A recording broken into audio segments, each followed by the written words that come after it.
Durian yung naaamoy natin. Okay, kasama natin siyempre si Ma'am Sel. Hello po. Ayan, at nandito tayo sa sayo na Nora Bee Farm at Ma'am Sel, anong meron ngayon? Naku, Reunion sir. ba? Ano bang meron? Ito po yung may-ari ng farm. Oo. Nakasama rin natin sa Thailand. second tour natin sa Thailand, si Trisha. Hello po! Nag-invite po siya ngayon na Oo. dalawin ang kanyang farm dito sa Mahayhay, Laguna. Kasi harvest season ng durian. Kaya Ayan. mukha kaming nagkaroon ng reunion doon sa mga sumama po sa tour, second tour ng Inspired Learning Tours. Yan. At Ma'am Sel, no? Opo. Ongoing yung registration ng Yes po. third. Opo. Oo. Excited po kami, imbitahan kayo ulit.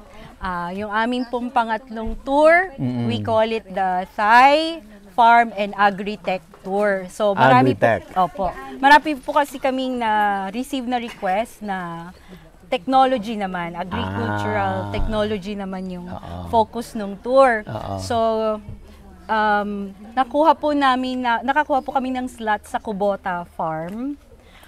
Ang Kubota Farm po ay established by the Japanese company and Thai government para maging isang model farm for the entire Southeast Asia. So ito lang po yung Kubota na meron demo farm para sa Southeast Asia. Kasi meron din pong Kubota dito sa Philippines, pero wala po silang demo farm. So ang purpose po ng Kubota Farm ay to serve the entire Southeast Asian region para i-present yung latest technology in agriculture. Ayan. So napakalaki po niya. Ibang-iba ulit yung Yes. matututunan dito. Yes po. Oo. So ma'am, yung mga gustong humabol, paano? Opo, habol po kayo, open pa yung aming. May mga limited slots pa po na available. Pakihanap lang po yung aming Facebook page na Inspired Learning Tours at pwede nyo po kaming i-message doon or you can call us at 0917-506-6876.